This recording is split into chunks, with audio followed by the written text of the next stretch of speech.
If you're a police officer or other first responder and you've gone to work exhausted or snapped at someone that you cared about, particularly at home, or you've sat in your patrol car wondering how much longer can I keep doing this? Believe me when I say you're not alone. In fact, more first responders are suffering burnout than ever before, and the scary part is a lot of them don't even know it until they either hit a wall or the wall hits them. That's why in this video I'm speaking to someone who gets it because she's been there. AK DeZanti is a former law enforcement officer, now speaker, coach, and author of the incredible book Beat the Burnout. But she's going to answer questions about how you can recognize burnout and then recover from it and stay strong on the job. So let's have some real talk. What are the earliest signs of burnout that first responders should never ignore? The exhaustion, mental, physical, emotional. I actually call it like a soul fatigue. Like it hits you on a different level. Cynicism, when you start to become really cynical of just everybody and feeling like you're losing your purpose, not making a difference or an impact anymore. I like what you said about cynicism. That's a sneaky one. I like to think of myself as a nice guy and all that kind of thing and try to look at life in a great way and be grateful to be alive. But even then, during my police career, there were times when I was so cynical. I was like, wait, why am I being this way? And people would call me Yeah. out on it. And I'm like, no, I don't want to be this way. So yeah, it's real. Can't get complacent about that kind of stuff. Well, let me ask this about burnout. Can burnout really affect job performance, even if you're still, quote, showing up? Oh, 100%. Showing up is bare minimum. So if you are tired, you're going to usually have some brain fog. When this kind of stuff goes on and prolongs for any kind of period of time, it starts to affect your physical health as well. So muscle tension, headaches, things like that, you might start noticing. But of course, that's going to impact how you show up physically and your ability to handle a situation. If you're short tempered or irritable, of course, that's going to impact a lot of different circumstances. Usually people start cutting corners because they just don't have the mental bandwidth or the capacity to really go the extra mile and do the job like they want to. And if they don't find any purpose in it anymore, they're just not going to have the heart. And so when you start to lose the heart for it, of course, you're just not going to put the kind of effort in that you did when you first started. Yeah, absolutely. It's kind of amazing how you'll ask some police officers who have been in it for at least a few years and you ask, why'd you get into this? Sometimes they have to think about it. Oh, Guilty as yeah. charged. Well, what's one thing first responders can do today or just right now to start beating burnout? I've recently changed my answer. My answer would have been focus on being in the moment and slowing down. Actually, yesterday, I did some extra research, and the biggest thing I think to start right now is to build out a good support system. Good point. So, actually start making good connections, bolstering your connections with your family and your friends, the people you already have in your life, making those things work, and then also expanding that support system and start having really real conversations with the people around you so that when things do happen, and I experienced this just recently when I lost my best friend, my dog passed away, and I had a lot of people that I wouldn't have expected actually reach out. And I think that is because I took the time to support others, and in turn, they supported me. That's a solid answer. And yeah, that can be very underestimated, but it is necessary for that support system. So good. I'm glad you changed your answer. I think we just need to think about that more often. Like who's around us and are they draining us or are they supporting us? Are they helping us to be a better version of what we were the day before? That kind of thing. So I'm glad you answered with that. They often are a good mirror and a reflection of where we're at and how we're doing, especially if they see us often and things start to change, they can reflect that back to us. So we don't always like to hear it, but it's sometimes a better barometer than our own. Very true. Getting in our own way a lot. So other people can tell us, hey, you're doing this, you're doing that. Dang it. I guess you're right. Like with me with the cynicism, how do you know if it's burnout or just regular stress from the job? There are a few different ways that you can tell, but usually, stress is going to come up for sure, especially in first responder fields. So if it's lingering and you don't feel like you're able to recover from it, so if it's still carrying over and every single day when you're going back to work, you're just dreading it and that prolongs for a couple weeks or a couple months and there's no relief in sight and you don't feel like you can get out from underneath the weight of it, that's a pretty good indicator. I would say that recovery time is probably number one if we're keeping it concise. So, and then of course, if others are reflecting that back to you, like, hey, take some time off, maybe start talking to somebody, things like that. If it's gone on for too long, typically that's a solid sign. Definitely. And what's what's a myth about burnout in police, fire, or EMS that needs to be debunked, in your opinion? A big myth is that burnout is weakness and you just need to suck it up and keep moving, just work harder. And that is the dumbest thing I've ever heard, if I can be honest, because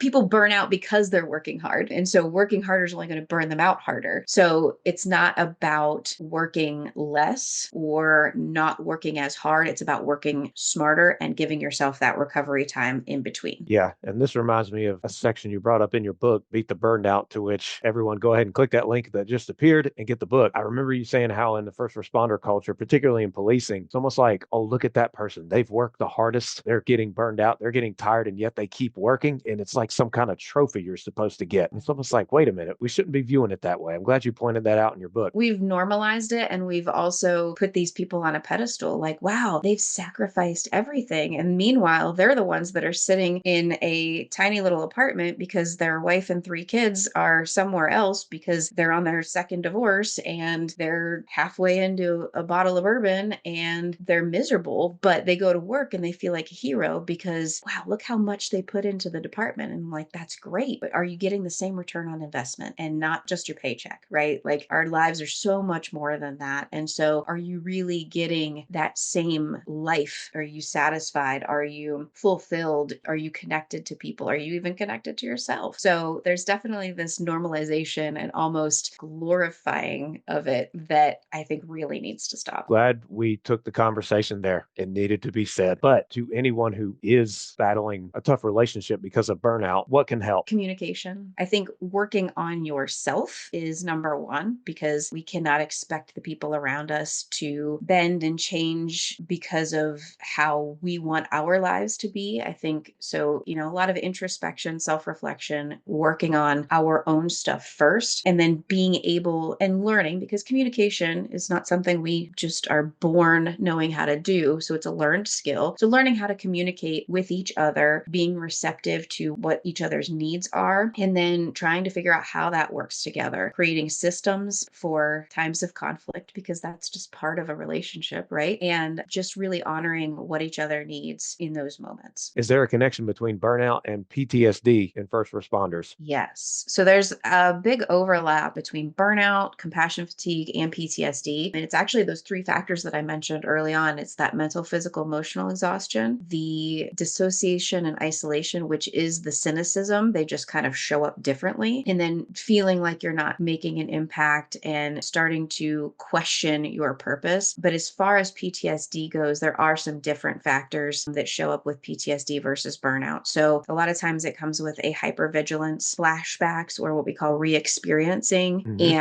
and a strong avoidance for whatever that experience was or things that might remind you of that experience. So those are like the 3 diagnostic criteria for PTSD. It often comes with some other things. Sometimes it's aggressive behavior and being very on edge, a lot of brain fog because there's just a lot of brain activity happening and everything feels like a threat, but there is a lot of overlap. So I think it's really important to talk to a mental health clinician, a professional. The labels aren't nearly as important as just kind of knowing what you're working with to give yourself a little bit of a roadmap and just kind of being able to put a dot on the map and saying you are here, and doesn't necessarily mean you have to take a certain path to healing, but there are many paths to take. So it kind of just gives you a good starting point. Yeah, absolutely. And I, for one, experienced the avoidance behavior and flashbacks from a particular traumatic incident in the past. And it's so worth getting the professional help. It is so worth it. So glad you mentioned that. Here's a big one. What role does sleep play in burnout recovery for the high stress job of policing? A huge, huge role because that exhaustion is such a driver in the burnout. Because if you were just cynical and didn't have purpose anymore, maybe you're not necessarily burning out, but the exhaustion is kind of what gives fuel to the fire and keeps you snowballing into bigger issues and bigger issues because it gives you that brain fog. You're not thinking clearly. Your cognitive abilities start to decline. You're going further into survival mode because you're not thinking with your rational, logical brain all the time. So your decision making is off, your reaction time is off. So being able to get that mental, physical recovery time is absolutely imperative. That's one of the things the IACP is huge on is support systems, relationships, and sleep, because it means lack of sleep is literally a military torture tactic for a reason.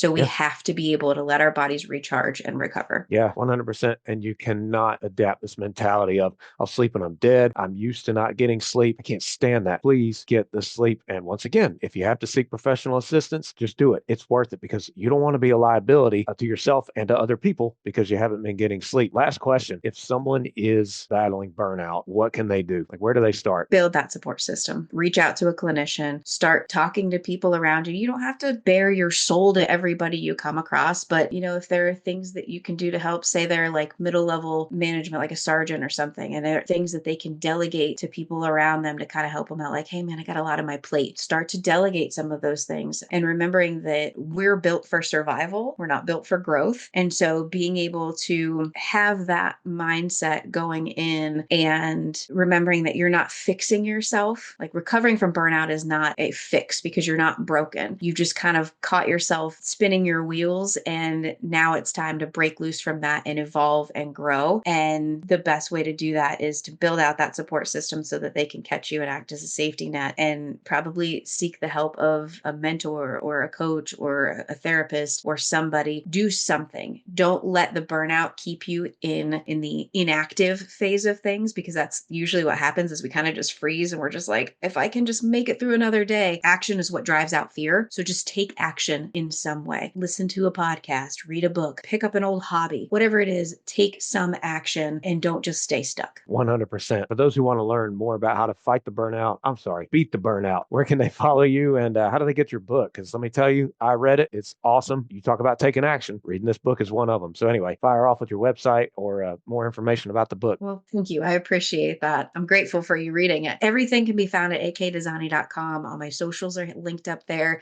I put out a ton of content for free often. The book is on Amazon. You can also find it on my website as well, but that is the hub, akdesani.com. I'm on most socials as well, just as akdesani.